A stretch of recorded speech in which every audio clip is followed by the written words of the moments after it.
Olá, meus irmãos, a paz do nosso Senhor Jesus Cristo, eu sou o irmão Flávio Rodrigo, estou passando aqui para compartilhar mais uma reflexão com vocês. E hoje eu quero refletir sobre algo que tem me incomodado nesses últimos dias. Alguns personagens do teatro gospel, né, que nós estamos vendo nesses últimos dias. E no final, eu quero apresentar para vocês alguns livros que me ajudaram a chegar a essa conclusão, alguns autores e alguns escritos que realmente me fizeram refletir sobre o que nós vamos tratar aqui. Então, nós vamos falar sobre os novos, antigos, falsos profetas. E se você chegou neste vídeo, fique até o final, eu tenho certeza que você será abençoado com aquilo que eu quero compartilhar com vocês. E essa minha indignação surgiu a partir de vídeos que eu tenho visto e acompanhado na internet de pastores, né, hoje missionários, apóstolos, que hoje em dia tá complicado. Se você der uma pedrada numa árvore, você derruba um profeta. Se você chutar uma pedra, você acha um apóstolo, né? Hoje é muito fácil se ver um apóstolo, um profeta, um revelador, um homem, né, um coach gospel. A nossa igreja, a igreja brasileira, ela se tornou um mercado rentável. E como esse mercado rentável, ela surgiu pessoas que entenderam que encarnar uma espécie de personagem faz com que elas sejam vistas de maneira diferente. Isso não é novo, isso não é novidade, não existe novidade nisso que nós estamos falando. Jesus tratou desse assunto, dos falsos profetas, de milagreiros, de pessoas que fariam diversos milagres, teriam ali uma vida marcada por adivinhações e outras coisas. E Judas, o penúltimo escritor antes de Apocalipse, ou nesse caso, o penúltimo escritor da Bíblia, o penúltimo livro da Bíblia, é uma carta curta de um único capítulo, mas no versículo 3 ele vai começar a tratar dizendo: olha, eu queria escrever para vocês acerca da salvação que nos está proposta, mas ele sentiu no coração de falar de pessoas que estavam pervertendo o evangelho de Deus, transformando em libertinagem. E hoje, quando eu olho para a igreja brasileira, haviam outras profecias, é lógico, Spurgeon falava sobre isso, né? Sobre como a igreja se tornaria este circo, ou eu não me lembro quem disse a frase, que a igreja se tornaria um picadeiro e nós teríamos palhaços para entreter as pessoas. E Paulo diz que no fim dos tempos pessoas teriam os comichões nos ouvidos e buscariam coisas que agradariam a elas. De fato, a gente consegue enxergar hoje dentro do contexto da igreja brasileira hoje esse tipo de pessoa, né? E, por exemplo, e aqui a minha crítica vai girar em torno de alguns personagens do mundo gospel hoje, né? E um deles que, assim, gente, o que mais me incomoda no momento é o Miguel, né, o missionário Miguel lá. E aqui o meu ataque não é contra a pessoa dele, mas é contra aquilo que ele faz, aquilo que ele prega, aquilo que ele sabe no íntimo dele que está errado, né? Porque o menino do Kings the Power lá, eu postei um vídeo, gente, e é uma coisa que me incomoda às vezes, a gente tenta pregar o evangelho, não sou nenhum expert, não sou nenhum expositor, um Hernandes Dias Lopes da vida, eu não sou nenhum Paul Washer da vida, mas a gente procura trazer o evangelho e ninguém quer ouvir. Aquele menino vem com revelações assim extravagantes, meu Deus do céu, culto aos anjos, que é, sabe assim, é um menino que com, sei lá, ele tem 12, sei lá, 15 anos, ele tá há 35 pregando, né? Essa aqui é a parte engraçada. Ele viu muito mais anjo do que qualquer outra pessoa. O apóstolo Paulo escreve as suas epístolas e não fala de um culto tão mirabolante aos anjos. E isso tem me assustado porque a igreja tem ido atrás desse tipo de pessoa. Eu me lembro de, há uns anos atrás, peguei carona com a sogra de um amigo meu, uma senhora que estava começando a frequentar a igreja. E uma das falas dela me incomodou muito, que ela disse assim, também vou na igreja, eu também sou evangélica. Eu falei, poxa, que legal, né? Mas eu também vou nas sessões de descarrego, cartomante, mas não tem problema isso, porque Deus observa o nosso coração. E aí ela disse uma outra coisa que ela achava interessante, que ela tinha uma igreja que ela gostava de ir. E naquela igreja tinha muita revelação. Isso mostra a maturidade do povo cristão evangélico do Brasil. Nós, como igreja, temos um problema de pregação, um problema de evangelho, um problema de vida com Deus, um problema com as escrituras. E isso facilita com que os falsos profetas se infiltrem no nosso meio. E alguém disse com muita propriedade que o falso profeta, ele é o castigo de Deus para o falso crente. Ou seja, o falso profeta, ele é a forma de Deus castigar o seu próprio povo por conta do seu afastamento das escrituras. E eu já disse isso em outras ocasiões, mas Oséias capítulo 4, versículo 3, Oséias vai nos dar a única coisa que é capaz, ou o único veneno capaz de tirar as defesas da igreja e, consequentemente, matar a igreja de Deus. Oséias capítulo 4, verso 3 diz, o meu povo, olha, achei o livro de Oséias aqui com uma facilidade. Vamos lá. Oséias capítulo 4, versículo de número 3. Ele diz, o meu povo, Oséias capítulo 4, versículo 6, perdão. Ele diz, o meu povo foi destruído porque lhe faltou o conhecimento. Porque tu rejeitastes o conhecimento, também eu te rejeitarei para que não sejas sacerdote diante de mim. Visto que te esquecestes da lei de Deus, também me esquecerei dos teus filhos. Esse texto é pesado. Esse texto ele é carregado de um juízo de Deus. Eu estou lendo um livro do Scott Duval e do Daniel Rice, que é a presença relacional de Deus. E num dado tempo, aqui eles dizem o seguinte, que o afastamento do povo de Deus, da cidade santa, e consequentemente a saída da presença de Deus da cidade, revela o juízo de Deus, certo? E em alguns lugares a gente precisa entender que a presença de Deus também é juízo, mas a ausência de Deus, ela significa o juízo de Deus. E Deus tem entregado à igreja brasileira as suas sandices, as suas loucuras, as suas pregações transloucadas, né? E aqui eu vou citar um outro profeta, né? Tudo que você vê, tudo que você tocar, Deus vai te dar. Isso significa que um cara que teve o contato com uma amante, Deus vai dar? Deus deixou tocar, deixou sonhar com algo ilícito, Deus vai dar? Quer dizer, é sandice, é loucura aquilo que está sendo pregado, né? São utópicos, as formas com que as pessoas... E aqui eu discuti outro dia com um irmão num grupo de WhatsApp, num grupo que a gente tá, e eu disse para ele, eu falei, irmão, assim, era uma teologia da prosperidade exacerbada, e eu disse, irmão, existe prosperidade dentro da Bíblia, mas não é da forma com que você está apresentando. E ele me disse, então vamos montar uma igreja franciscana. Eu disse, não disse que nós somos contra a prosperidade. Nós somos contra a prosperidade que foge aos moldes das escrituras. E tudo isso vem por falta, e aqui eu quero começar agora, nesse momento, a apresentar alguns materiais para vocês. Tudo isso vem por falta de um certo tipo de conhecimento, né?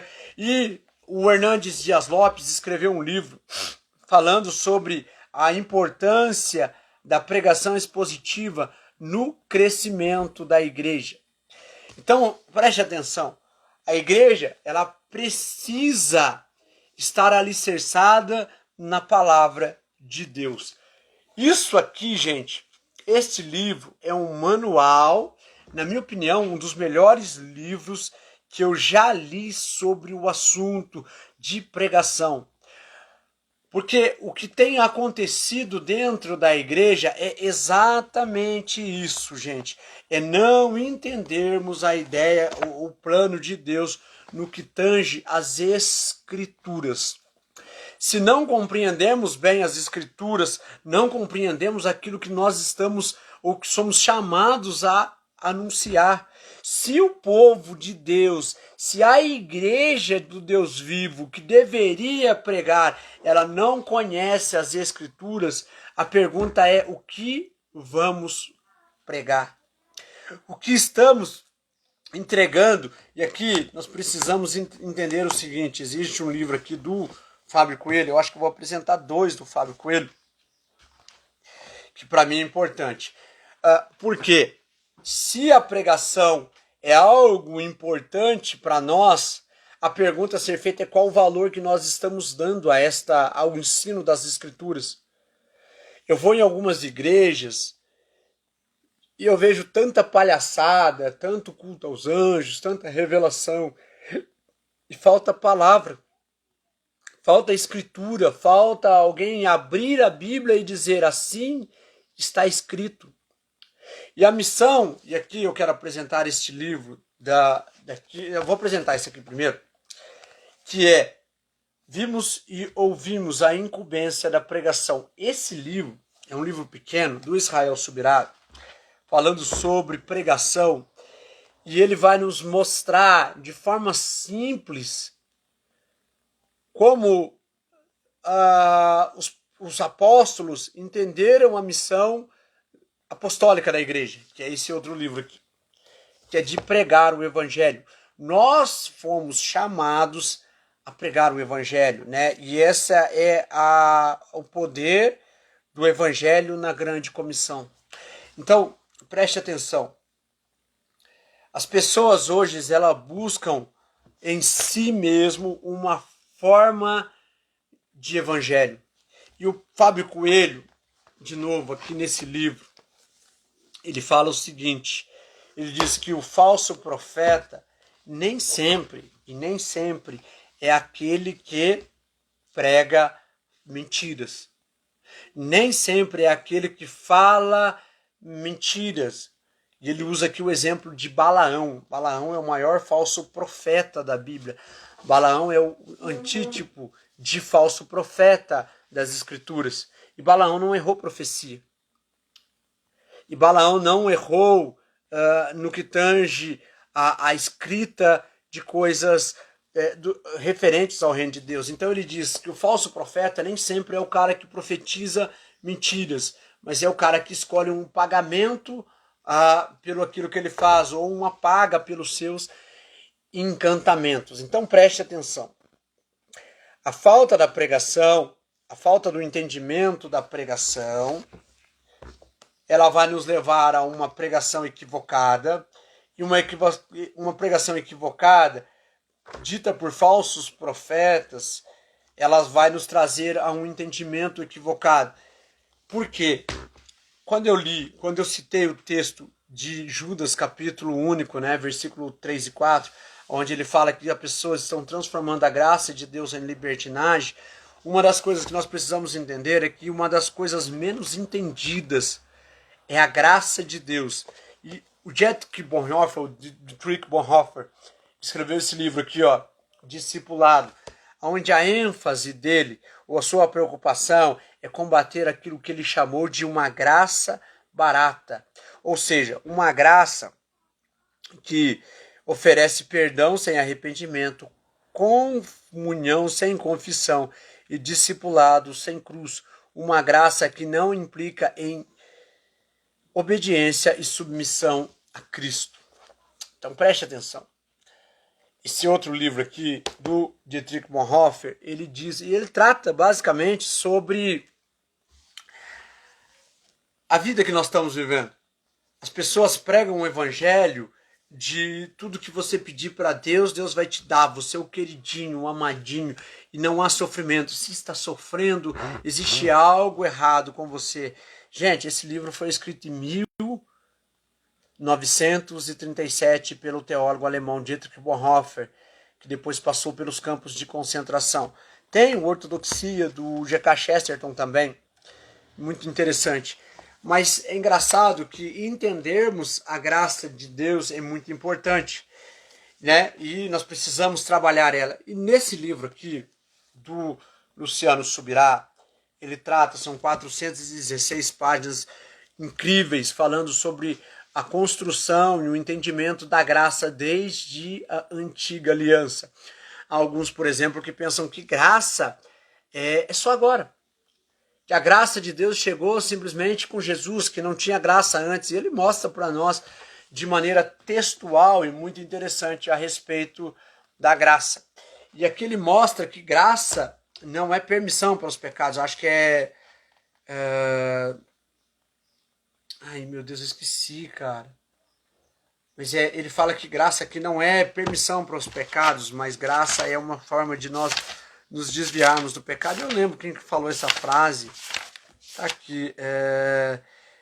J.A. Parker diz assim: de fato, uma das maiores necessidades da teologia se dá pelo fato de não entendermos a graça de Deus. Eu acho as frases que ele coloca aqui, né, sobre cada uma das coisas é fantástico.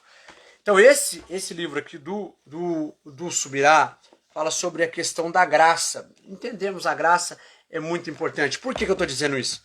Porque depois tem esse livro aqui do Michael L. Brown, falando a respeito da hipergraça, o preço oculto de uma teologia falsificada. Então, gente, perceba que a progressividade do conhecimento da palavra de Deus, ela traz muito entendimento para nós. E é interessante como alguns autores perdão, eles têm uma visão ampliada das coisas. Por exemplo, o Hernandes Dias Lopes escreveu esse livro aqui, ó. Para onde caminha a igreja? Saber de onde se vem ajuda a saber para onde se vai. E ele mostra nesse livro algo interessantíssimo. O Hernandes Dias Lopes coloca a igreja, de como a igreja começou, né, desde lá de trás, e como nós estamos agora, como igreja, no que tange a igreja de Deus, né? E ele vai mostrar a relevância da igreja nos dias de hoje. E é muito importante isso. Por quê? Porque aquilo que nós sabemos é aquilo que nós ensinamos. Aquilo que nós recebemos é o que nós ensinamos. Então, lembra do livro aqui do Israel Subirá? Ele diz, eu acho interessante e muito conveniente o título desse livro, porque ele diz assim, ó, não o que nós lemos, mas o que nós vimos e o que nós ouvimos é que traça a incumbência da nossa pregação, né? E é interessante que ele usa aqui, Atos capítulo 4, verso 20, que os discípulos vão responder, olha, como nós poderíamos deixar de falar das coisas que nós vimos e ouvimos? Isso é importante, né?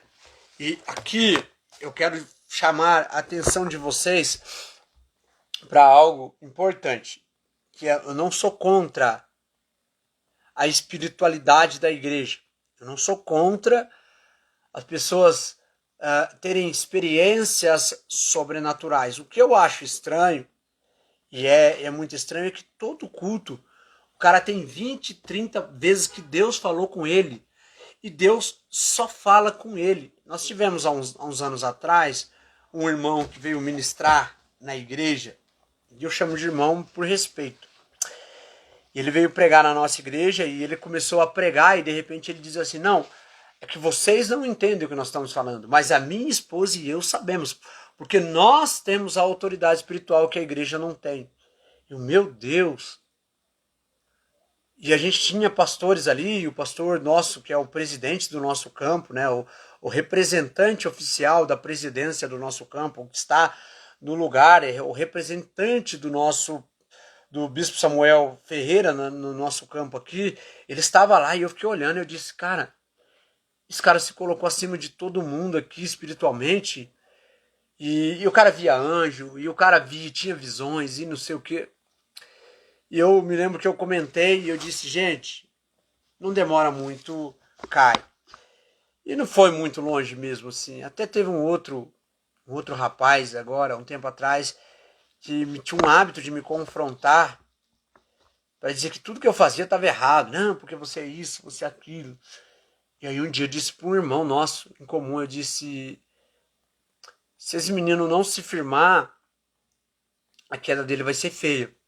E dito e feito, né? Hoje está aí, na semana agora que passou do carnaval, sofreu um acidente de carro.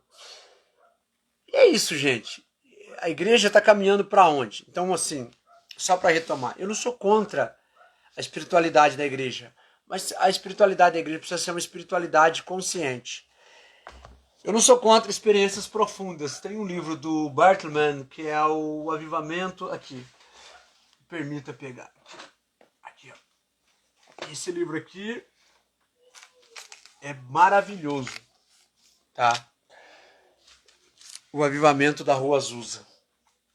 Aqui há um nível de experiências fantásticas de um povo que a gente depois eu não sabia, eu vi o Marcos, acho que foi o Marcos Feliciano comentando sobre o evento aqui. Ele disse que no final o cara da Azusa acabou preso, né? Então acabou de modo equivocado, mas não significa que o avivamento tenha sido equivocado. Tá? Tem esse livro sobre o avivamento que eu gosto muito, tem um outro do outro livro de avivamento que eu gosto bastante. É esse aqui, ó, é um livreto, gente. Que é o Avivamento do País de Gales. Não sei se vocês estão me ouvindo, gente. Eu tô com um pouco de dor aqui do pós-operatório. Né? Esse aqui, o Avivamento do País de Gales. É um livraço que trata das experiências do Espírito, das pessoas com o Espírito Santo, como o Espírito Santo muda. E nesse livro aqui, o Pentecostes, o fogo que não se apaga, o Hernandes Dias Lopes nos ensina algo fantástico. Ele começa falando de algo que nós precisamos entender: a necessidade de um Pentecostes. Toda geração, toda igreja, ele vai deixar claro que precisa passar por uma experiência de Pentecostes, embora nós entendemos que a experiência de Pentecostes, ela ficou lá, no Pentecostes, mas ela se repete na vida de cada um, ou seja, cada um de nós tem o seu Pentecostes na descida do Espírito Santo sobre cada um de nós. Depois ele trata das causas da descida do Espírito do Pentecostes, o que causou a descida do Espírito Santo. Depois o conteúdo. O conteúdo lá não é bagunça, o conteúdo lá não é emocionalismo. E depois ele trata dos resultados do Pentecostes. E aqui, eu acho que é uma frase do Martin Lloyd Jones. Eu estou citando as frases aqui, gente, na medida com que vai chegando na cabeça. Então eu nem vou dar nome, mas eu acho que essa é do Martin Lloyd Jones. Que ele diz o seguinte: para mim, não há problema nenhum que a pessoa caia no Espírito Santo durante uma reunião da igreja. Então, para mim, não é problema também com que as pessoas... Eu não estou aqui para imitar ninguém, mas é só para que você entenda. Eu não tenho problema com que alguém, ao ser imposto as mãos sobre ela, ela caia, ela se desligue do mundo, mas como ela se levanta é que me importa. Tá? Porque você pode cair e simplesmente cair para não ouvir uma palavra de Deus, o demônio te derrubar ali para que você não ouça uma palavra de Deus. E eu quero citar um exemplo de uma reunião que eu fui há uns anos atrás numa igreja, inclusive tive alguns desacertos com o pastor dessa igreja, né? Mas eu lembro que o cara chegou na igreja e o cara disse assim: não, eu estava ali durante a tarde e Deus falou comigo. E Deus me deu uma mensagem. Eu me lembro da mensagem, gente. É interessante que eu me lembro do começo da mensagem. Porque ele começou, não, a gente vai falar sobre... E aí ele abriu lá sobre o vaso do oleiro, acho que é Jeremias 18. Ele abre e começa a falar sobre o vaso do oleiro. E ele se dispõe, nessa ocasião, a falar sobre... ele se dispõe a falar sobre os tipos de vasos. E aí ele fala de um vaso de óleo, de um vaso de água, de um vaso de óleo, de um vaso de água e de um vaso de azeite, se eu não me engano. Eu acho que era esse, eu acho que era um óleo de vinho, um óleo de azeite. Eu não me lembro muito bem. Eu me lembro da mensagem. Ele começou a pregar. E era uma mensagem que, segundo ele, Deus tinha dado para ele. Então ele tinha a incumbência de levar aquela mensagem. Mas de repente ele muda a conversa. E ele diz, não, agora Deus está me mostrando agorinha, fresquinho, que não é bem isso que ele queria. Eu disse, meu Deus. E dali, aquele rapaz começou numa expulsão exacerbada de demônios, assim, sabe? Todo mundo tinha um demônio, profecia, e eis que Deus mandou te dizer. E assim, nenhuma profecia de sofrimento, nenhuma profecia de Ágabo, né? Nenhuma profecia de Ágabo, lá em Atos 20. Ágabo faz uma profecia que, rapaz, entrou em extinção no meio da igreja, né? Que é quando ele diz para Paulo, ele pega o cinto de Paulo, ele prende a cintura e diz, olha, assim farão ao dono deste cinto, né? E acabou essas profecias. Hoje é só Deus está te mandando e virou um evangelho tão vingativo, um Deus tão vingativo. Por exemplo, quando você olha o Miguel, porque Deus está te mandando dizer que ele fechou a cova e agora você tem que ficar aqui, porque senão você vai morrer em 3 semanas. Você tem que isso ou aquilo, voto não sei das quantas para 3 semanas. Gente, e assim, a vida desse menino é uma mentira. A vida desse menino, gente, com perdão da palavra, é uma mentira. Com 3 anos, nunca falou. Aí ele volta a falar, no outro dia ele canta louvores, no outro dia, uma semana depois, ele está na igreja pregando o evangelho que ele não ouviu. Então preste atenção, olha a sandice, olha a loucura. O menino está pregando um evangelho que ele não viu. Como, em nome de Jesus, alguém que não ouviu o evangelho prega o evangelho que ele não ouviu, canta louvores que ele não conheceu? Pelo amor de Deus, cara. Gente, é loucura o que nós estamos vivendo na igreja brasileira. É uma histeria e um misticismo do diabo. É uma forma de culto aos anjos que as pessoas simplesmente elas dizem assim, uau! Então, como que essas pessoas iludem o povo de Deus? Dizendo, eu vi um anjo, eu tenho uma... E assim, é engraçado que o menino diz assim, eu não sou pregador, eu sou profeta.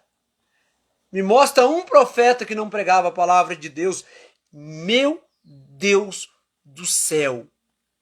Me mostra, você pega ali nos profetas, os profetas maiores, os profetas menores. Me mostra uma profecia feita longe das escrituras. Me mostra uma.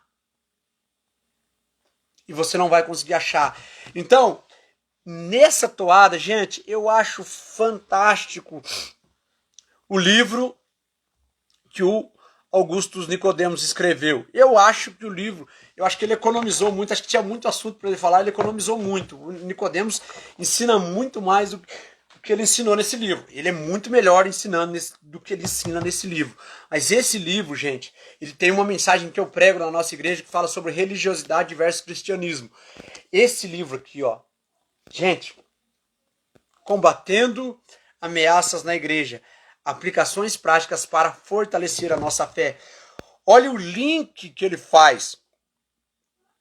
Ele diz que combater as ameaças na igreja, ela é uma aplicação prática para fortalecer a nossa fé. Então, fortalecer a nossa fé envolve apologética, envolve defesa da fé, envolve você colocar os hereges no seu lugar.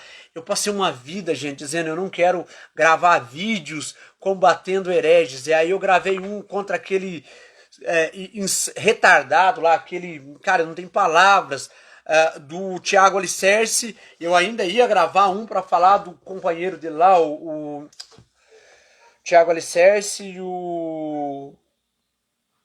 Meu Deus, esqueci o nome do outro lá, do outro lazarento lá. Mas, gente, É necessário fazer isso. É necessário combater. Por isso que o Michael L. Brown, ele vai combater a hipergraça, que é lá daquele... Como é que é o nome daquele menino, cara? Vitor Azevedo. E agora o Ed Renekiewicz. E outros, cara, outros... É muita sandice. É muita sandice. E o Samuel Whitefield, nesse livro aqui, ó. Nesse livro aqui, Discipulado Começa com Contemplação, ele fala uma frase que é incrível. Ele começa, no começo do livro ele dá essa patada. No comecinho do livro, ele diz assim, ó. Cadê? Deixa eu ver. O discipulado começa com... presta atenção. O discipulado deve começar com o conhecimento sobre Deus e sobre a revelação da sua beleza na pessoa de Jesus. Ele diz, se o seu discipulado começa em qualquer outro lugar, pode alcançar-se coisas valiosas, mas perde-se de vista a estrutura bíblica. Nos reunimos com o propósito de Deus para esta era... Nós resumimos que o propósito de Deus para esta era está em dois temas principais, a revelação de Deus e a formação de um povo. Não tem revelação. Preste atenção, a revelação que tem é da pessoa de Deus em Jesus Cristo. Paulo diz, olha, eu só quero saber de uma coisa. E o que é, Paulo? De Cristo e esse crucificado.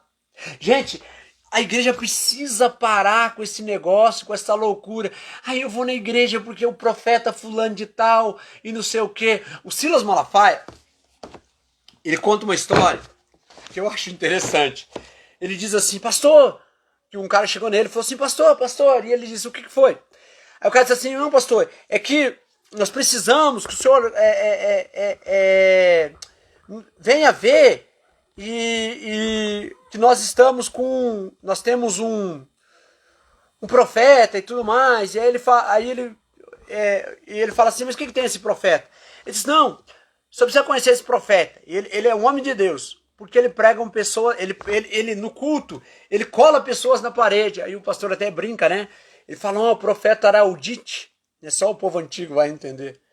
Então, gente, é assustador como nós estamos vivendo um evangelho híbrido, um evangelho sincrético, como diria o Hernandes Dias Lopes, o evangelho do sal grosso, o evangelho da rosa ungida. E é engraçado porque eu conheço pastores, gente, estudados, preste atenção, que pensam dessa forma.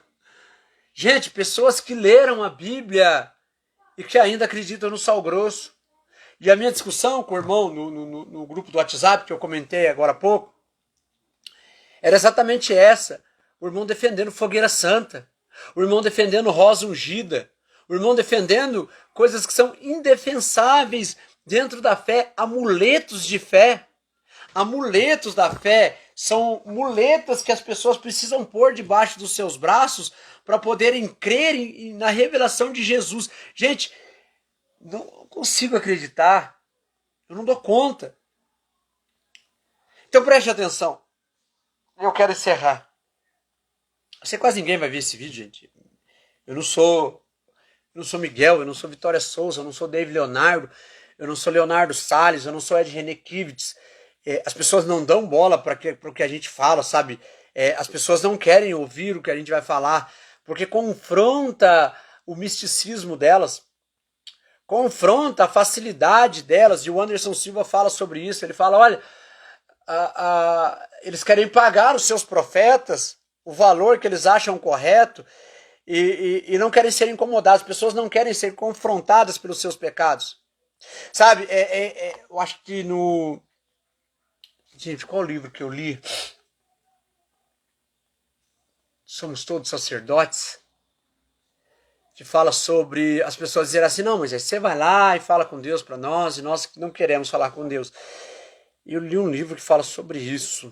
Agora eu não me recordo o livro. Mas é basicamente isso aqui. As pessoas não querem ir a Deus. Elas querem que outras pessoas vão a Deus por elas. E aí essas pessoas que carregam consigo anjos, elas têm uns, como a Genor Duque, e o seu séquito de seguidores, pessoal do Universal, que eles já têm, eu costumo brincar que eles têm os seus demônios já guardados no bolso, né? Porque você vai numa reunião, puxa, toda reunião é demônio. Toda reunião é expulsão, toda reunião é anjo. E tem os coaches, né? Toda reunião é vitória. E Vitória Souza, né? Eu não sei, gente. Às vezes eu não sei, não sei onde é que a gente vai parar. Eu me preocupo com essa geração. Eu me preocupo com o que nós estamos vivendo. Porque quando você vem falar de algo que você... Não é só que você acha que é sério o que eu tô falando aqui, gente. É sério que eu tô expondo aqui para vocês. Eu li sobre o assunto, assim, e parece que eu não li de modo intencional, então eu não decidi ler as coisas assim só de modo intencional, mas eu li à medida com que o Espírito Santo foi me guiando e formei, gente, eu preciso, não sei, talvez montar uma pregação sobre o assunto, eu não sei o que eu vou fazer, mas é assustador, gente. Ontem nós tivemos a visita de um casal na nossa igreja e o moço pregou, um homem muito culto, pregou na nossa igreja ontem. E nós chegamos em casa ontem, né? E a minha esposa disse assim, Flávio, eu não entendi, foi nada do que o irmão pregou. Foi uma mistura de testemunho, com uma leitura de um texto, e um ensinamento nada a ver com o que ele leu, e eu falei, eu também não entendi. E é isso que a igreja tem se transformado. Não sei se nós ainda temos a chance de recuperar essa igreja, nós continuamos orando. Não sei se toda a igreja nós vamos recuperar, mas nós podemos recuperar parte da igreja, voltarmos às escrituras, voltarmos à sola escritura, como diz a reforma protestante. Então que Deus abençoe cada um de nós. E, gente, de verdade, Vitória Souza, nosso irmão, e assim, é complicado, gente, porque eu não duvido que eles estejam fazendo o que fazem de modo sincero. Eu não creio que eles fazem assim, não, eu vou fazer isso pro demônio. Eu creio que eles fazem de modo sincero. Mas eles estão sinceramente enganados. É a frase do César Cavalcante. Eu creio que pessoas sinceras, e elas estão sinceramente enganadas no posicionamento delas. Nos resta orar. Nos resta clamar a Deus pela vida dessas pessoas. Eu acho triste, eu tenho uma tristeza no coração. Gente, é isso, né? À medida que você for caminhando pelo vídeo, você vai encontrar os livros. Tem bastante material bom, gente. Que Deus abençoe cada um de vocês.